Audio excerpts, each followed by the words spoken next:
राधे राधे। जय श्री कृष्ण। दोस्तों, आज हम आपको पितृपक्ष की महान कथा सुनाने जा रहे हैं। कहा जाता है कि इस कथा को सुनने से समस्त प्रकार के पितृदोष समाप्त होते हैं। इस कथा का ध्यान पूर्वक श्रवण करने मात्र से ही मनुष्य के कोटि कोटि पाप नष्ट होते हैं और उसे अपार धन संपत्ति और सुख समृद्धि की प्राप्ति होती है। पितरों की कृपा से उसके सभी दुख दोष समाप्त होते हैं और सुखी जीवन प्राप्त होता है। ये महान कथा भगवान श्री कृष्ण ने गरुड़ जी को सुनाई है। इस कथा को आरंभ करने से पहले प्रेम से बोलिए ओम पितृदेवाय नमः। आइए कथा सुनते हैं।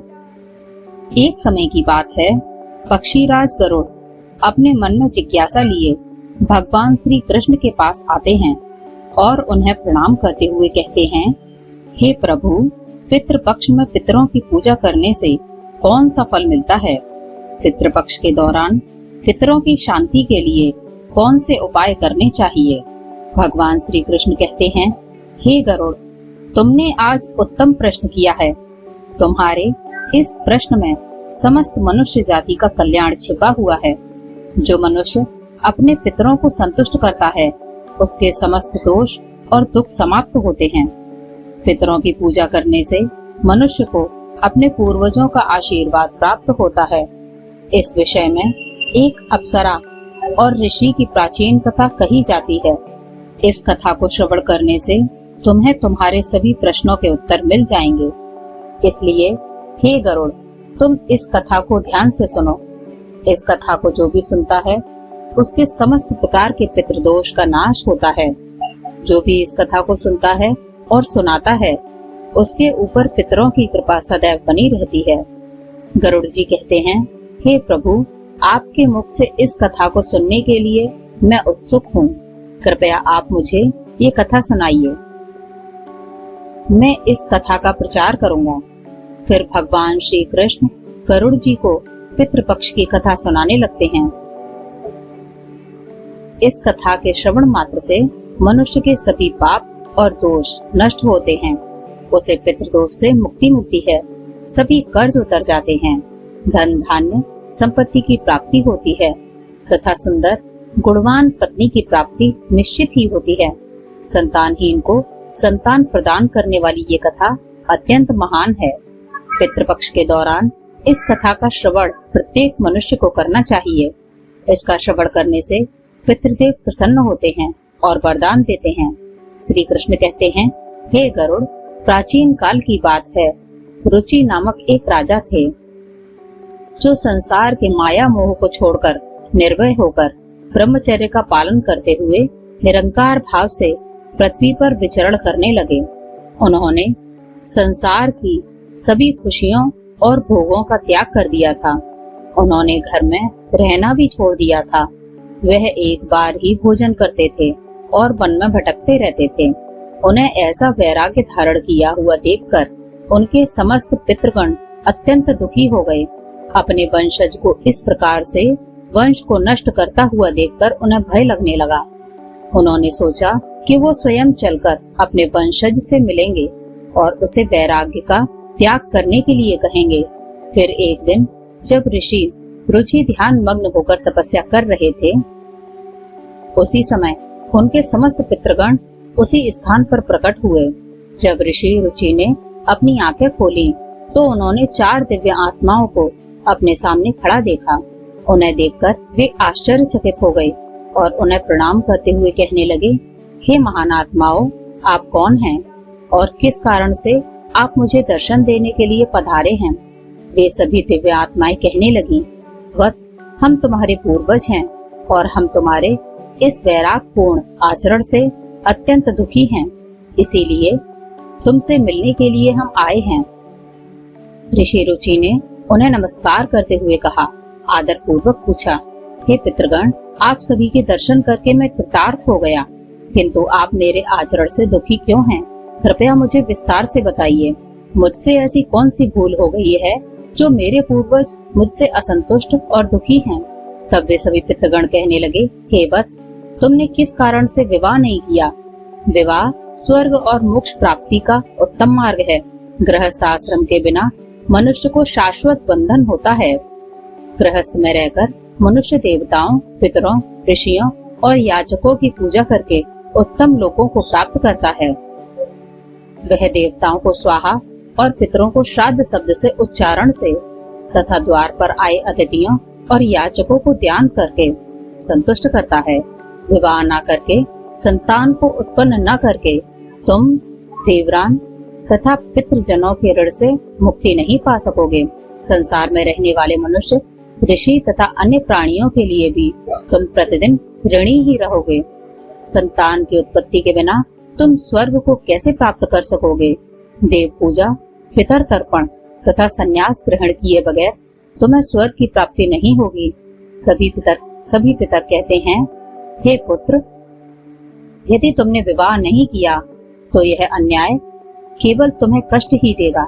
ऐसा करने के बाद तुम्हें नरक की प्राप्ति होगी और अगले जन्म में भी कष्ट भोगोगे। फिर ऋषि रुचि ने अपने पितरों से कहा, हे पितरों, जीवन में विवाह करना अत्यंत दुखदायक है। इससे पाप का संग्रह होता है और अंतकाल में यह अधोगति प्रदान करता है। इसी विचार से मैंने स्त्री के साथ विवाह नहीं किया। स्त्री संग परिग्रह करने से मुक्ति नहीं मिलती।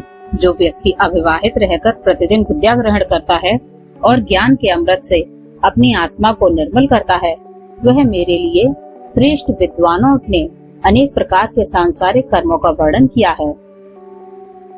इसीलिए मनुष्य को अपने इंद्रियों पर संयम रखकर तत्व ज्ञान के जल से आत्मा को शुद्ध करना चाहिए। फिर पितरों ने कहा, इंद्रियों को वश में रखकर ज्ञान के द्वारा आत्मा को निर्मल करना चाहिए। तुम्हारा यह कथन उचित ही है, किंतु यह कल्याण का मार्ग नहीं है जिस पर तुम चल रहे हो। यज्ञ, तप और दान के द्वारा अपने अमल को दूर करते हुए फल प्राप्ति की कामना से रहित जो शुभ और अशुभ कर्म है, वह बंधन के कारण नहीं होते। जो पूर्व का कर्म है वह भोग से नष्ट होता है। पूर्व जन्म का जो पुण्य कर्म है वह सुख दुख को भोगने में निरंतर नष्ट होता रहता है। फिर ऋषि रुचि ने कहा, हे पितामह, वेदों में कर्म मार्ग के प्रतिपादक द्वारा विद्या और माया की पुष्टि की गई है। इसीलिए आप मुझे विवाह करने के लिए क्यों प्रेरित कर रहे हैं? विवाह करके मेरा अनिष्ट ही हो जाएगा। पितरों ने कहा, हे वत्स, कर्म द्वारा जो कुछ भी किया जाता है वह विद्या है। यह सत्य है, किंतु विद्या प्राप्त करना भी एक प्रकार का कर्म है। शास्त्रों में जो बेहद कम है, सज्जन पुरुष उनका उल्लंघन नहीं करते, उन्हें उसी से मोक्ष की प्राप्ति होती है। शास्त्रों में पुरुष को विवाह करने की आज्ञा दी गई है। विवाह न करने पर पुरुष को मुक्ति नहीं मिलती। संतान के बिना उसे मोक्ष नहीं मिलता। संतान के द्वारा किए गए श्राद्ध कर्म से ही उसे मोक्ष मिलता है। इसीलिए ही पुत्र, तुम विधि पूर्वक विवाह करो।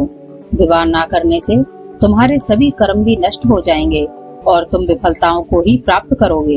यदि हमारा वंश नष्ट हो जाएगा तो हमारी आत्माएं अतृप्त ही रहेंगी। विवाह करके संतान उत्पन्न करके ही तुम अपने पितरों को संतुष्ट कर सकोगे। श्री कृष्ण कहते हैं, हे गरुड़, इस प्रकार से अपने पितरों के वचन सुनकर ऋषि रुचि को बड़ी ग्लानि हुई। उन्होंने विवाह करने का निश्चय किया। फिर ऋषि रुचि ने अपने पितरों से कहा, हे पितृगण, अब तो मैं बूढ़ा हो गया हूँ, कौन मुझे अपनी कन्या प्रदान करेगा? वैसे भी मुझ जैसे वृद्ध व्यक्ति के लिए विवाह करना अत्यंत कष्ट साध्य है। फिर पितरों ने कहा, वत्स, यदि तुम हमारे वचनों का पालन नहीं करोगे तो निश्चित ही हम सभी पितरों का पतन हो जाएगा और तुम्हारी अधोगति हो जाएगी। इतना कहकर सभी पितृगण अदृश्य हो गए। श्री कृष्ण कहते हैं, हे गरुण, पितरों के द्वारा ऐसे वाक्य सुनकर ऋषि रुचि मन ही मन अत्यंत व्याकुल हो उठे। अपने पितरों की मुक्ति के लिए विवाह करने का विचार करते हुए वे कन्या की खोज में पृथ्वी लोक पर विचरण करने लगे, किंतु उन्हें कहीं भी कन्या की प्राप्ति नहीं हो सकी।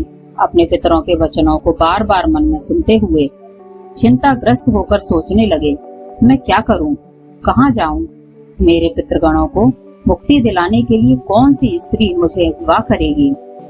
इस प्रकार देर तक विचार करने के बाद ऋषि रुचि ने ब्रह्मदेव की तपस्या करना शुरू किया। ऋषि रुचि ने 100 वर्षों तक एक वन में घोर तपस्या की। तत्पश्चात जगत पिता ब्रह्मा ने उन्हें दर्शन दिया और कहा, हे रुचि, मैं तुम्हारी तपस्या से प्रसन्न हूँ। तुम्हारी जो भी अभिलाषा है उसे प्रकट करो, मैं अवश्य पूर्ण करूँगा। तब ऋषि रुचि ने ब्रह्मदेव को प्रणाम किया और कहा, हे परमपिता, मेरे पितरों ने मुझे संतान उत्पन्न करने के लिए कहा है, किंतु इस समय मुझे विवाह के लिए कोई कन्या दिखाई नहीं पड़ रही है। इसलिए कृपया आप मुझे कन्या प्रदान करें, जिससे मैं विवाह कर सकूं और संतान प्राप्त कर सकूं। इस पर ब्रह्मदेव ने कहा, विप्र, तुम संसार के प्रजापति हो जाओगे। तुम्हारे द्वारा प्रजा की सृष्टि होगी। तुम्हारे पितरों ने उचित ही कहा है कि तुम्हें स्त्री से विवाह करना चाहिए। इस अभिलाषा को मन में रखते हुए तुम्हें पितरों की पूजा करनी चाहिए। वह प्रसन्न होकर तुम्हारी इस कामना को पूर्ण करेंगे और तुम्हें उत्तम स्त्री की प्राप्ति होगी।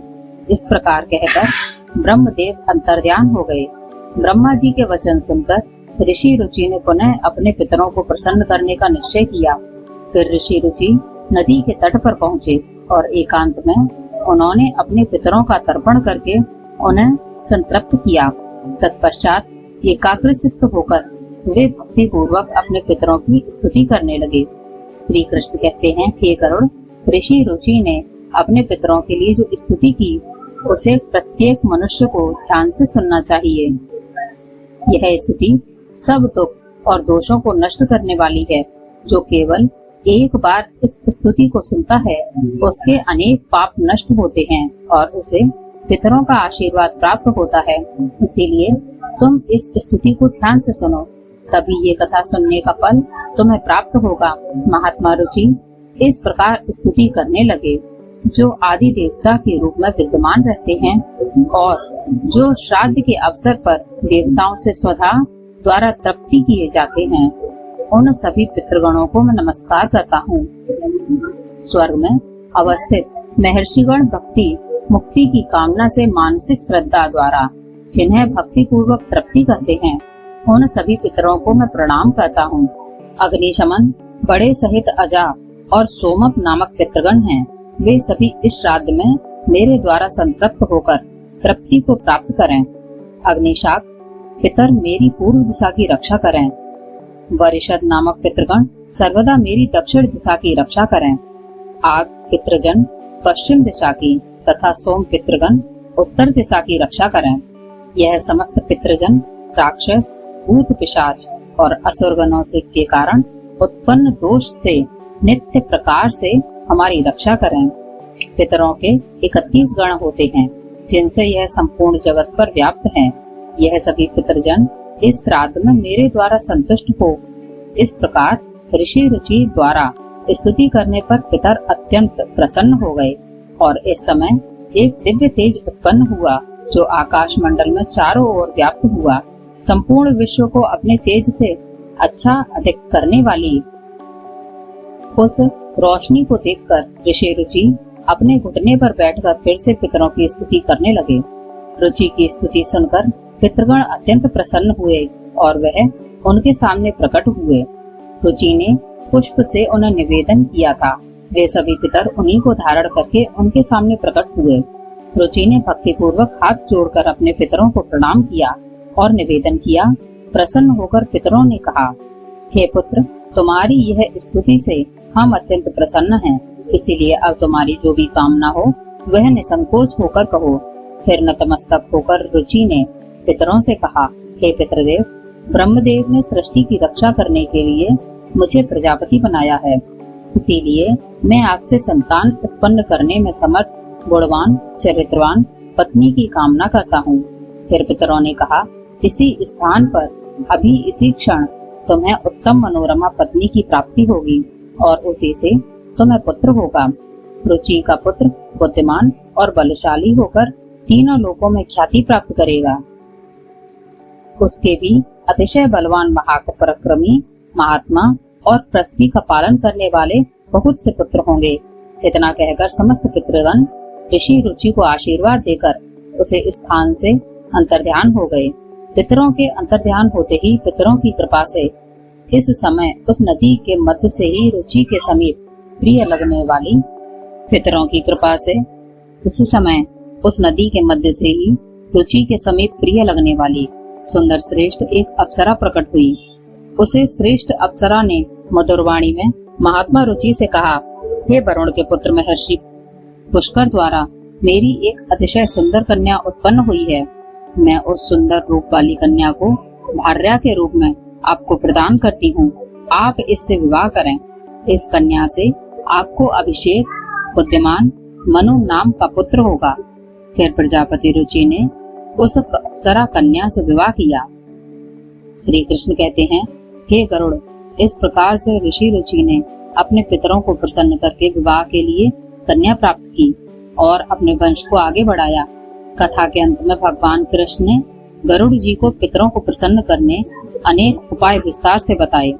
यह उपाय मनुष्य के जीवन में पितृ दोष को समाप्त करने और पितरों की कृपा प्राप्त करने के लिए अत्यंत आवश्यक माने जाते हैं।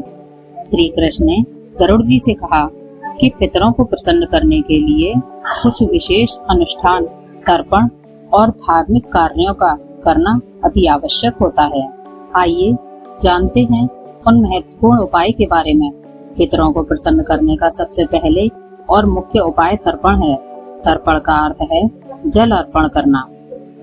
पितृपक्ष के दौरान पवित्र जल को हाथ में लेकर पितरों का आवाहन करते हुए उन्हें जल अर्पण करना चाहिए।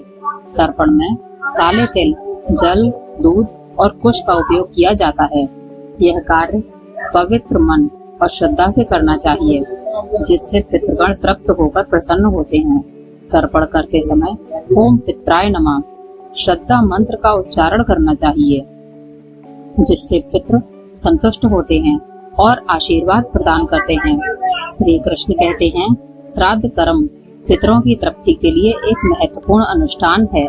इसमें पितरों के निमित्त भोजन, फल और वस्त्र अर्पण किए जाते हैं।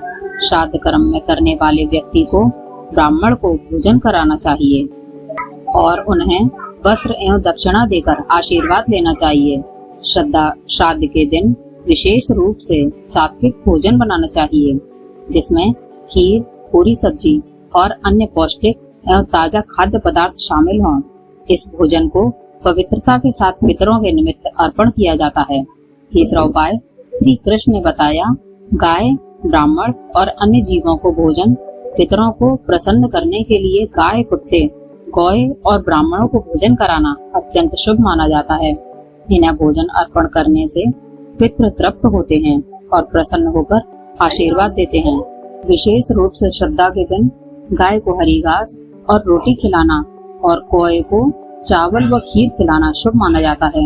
इन कार्यों को करने से पितरों की कृपा प्राप्त होती है और पितृदोष से मुक्ति मिलती है। श्री कृष्ण कहते हैं, पीपल और तुलसी के वृक्ष की पूजा करना पितरों को प्रसन्न करने का महत्वपूर्ण उपाय है। पीपल का वृक्ष पितृगणों का निवास स्थान माना जाता है और तुलसी का पौधा देवी लक्ष्मी का प्रतीक होता है। श्राद्ध के दिन पीपल और तुलसी की पूजा करके पितरों को तृप्त किया जाता है। पीपल के वृक्ष के नीचे दीप जलाने से पितृगण प्रसन्न होते हैं और परिवार को सुख समृद्धि का आशीर्वाद देते हैं। भगवान श्री कृष्ण ने गरुड़ जी को बताया कि जो व्यक्ति पितृदोष से पीड़ित होता है, उसे गया जी या अन्य पवित्र तीर्थ स्थलों पर जाकर पिंडदान करना चाहिए। गया जी में पिंडदान करने से पितृ संतुष्ट होकर मोक्ष प्राप्त करते हैं और वंशजों को आशीर्वाद देते हैं। पिंडदान के समय काले तिल, कुश और चावल का उपयोग करके पितरों को अर्पण किया जाता है। यह प्रक्रिया पितरों को तृप्त करती है और उनकी आत्मा को शांति प्रदान करती है। श्री कृष्ण कहते हैं, पितरों को प्रसन्न करने के लिए व्यक्ति को श्राद्ध पक्ष के दौरान व्रत रखना चाहिए। इस समय सात्विक आहार ग्रहण करना चाहिए और ब्रह्मचर्य का पालन करना चाहिए। भगवान श्री कृष्ण ने गरुड़ जी से कहा कि श्राद्ध पक्ष में मांस, मदिरा और तामसिक आहार का सेवन नहीं करना चाहिए। व्रत के दौरान भगवान विष्णु, शिव और देवी लक्ष्मी की आराधना करनी चाहिए। इससे पितरों की आत्मा को शांति मिलती है और वह प्रसन्न होकर आशीर्वाद प्रदान करते हैं। श्री कृष्ण कहते हैं, पितरों को संतुष्ट करने के लिए गरीबों, ब्राह्मण और साधुओं को अन्न दान और वस्त्र दान करना चाहिए। यह कार्य विशेष रूप से श्राद्ध पक्ष के दौरान करने से पितरों की आत्मा को तृप्ति प्राप्त होती है। अन्नदान और वस्त्र देने से मनुष्य को पुण्य की प्राप्ति होती है और पितृदोष से मुक्ति मिलती है। इस कार्य से पितृ प्रसन्न होकर घर परिवार की सुख समृद्धि का आशीर्वाद देते हैं। भगवान श्री कृष्ण ने बताया कि पवित्र नदियों विशेषकर गंगा में स्नान करके पितरों के निमित्त जल अर्पण करना अत्यंत शुभ माना गया है। गंगा जल पितरों की तृप्ति के लिए सर्वोत्तम होता है, जिससे पितृदोष समाप्त होते हैं। गंगा में स्नान करने से व्यक्ति के पाप खुल जाते हैं और पितरों की आत्मा को शांति मिलती है। इस कार्य से पितृ प्रसन्न होकर आशीर्वाद प्रदान करते हैं। श्री कृष्ण कहते हैं, पितरों को प्रसन्न करने के लिए सत्संग में शामिल होना, पवित्र ग्रंथ जैसे भगवत गीता का पाठ करना अत्यंत लाभकारी माना जाता है। पितरों की शांति के लिए गीता के 11वें अध्याय का पाठ विशेष रूप से लाभकारी होता है। भगवत गीता के पाठ से पितरों की आत्मा को शांति मिलती है और उनके वंशजों पर उनकी कृपा बनी रहती है। भगवान श्री कृष्ण ने गरुड़ जी को ये भी बताया कि जो व्यक्ति इन उपायों को श्रद्धा और विश्वास के साथ करता है, उसे जीवन में सभी प्रकार के सुख और समृद्धि प्राप्त होते हैं। पितरों की कृपा से उसके समस्त दोष समाप्त होते हैं और परिवार में शांति बनी रहती है। इन उपायों को नियमित रूप से करने से पितृदोष से मुक्ति मिलती है और पितृ प्रसन्न होकर वंशजों को आशीर्वाद देते हैं। श्री कृष्ण ने गरुड़ जी से कहा, हे गरुड़, जो भी व्यक्ति इन उपायों का पालन करता है, उसे पितृदोष का कभी सामना नहीं करना पड़ता और उसके पितृ सदैव प्रसन्न रहते हैं। इस प्रकार भगवान श्री कृष्ण ने पितरों को प्रसन्न करने के विभिन्न उपाय विस्तार से बताए, जिन्हें हर व्यक्ति को पितृ पक्ष में करना चाहिए। तो दोस्तों, इस प्रकार से गरुड़ पुराण में पितृ पक्ष की कथा का वर्णन किया जाता है। आशा करती हूँ कि आपको ये कथा पसंद आई हो। ऐसी और कथाएं सुनने के लिए आप हमारे चैनल हिंदी.com को सब्सक्राइब करें और बेल आइकन दबाना ना भूलें। और वीडियो अगर पसंद आई हो तो वीडियो को लाइक करें और चैनल को सब्सक्राइब करें और कमेंट करके हमें जरूर बताएं कि ये कथा आपको कैसी लगी। धन्यवाद।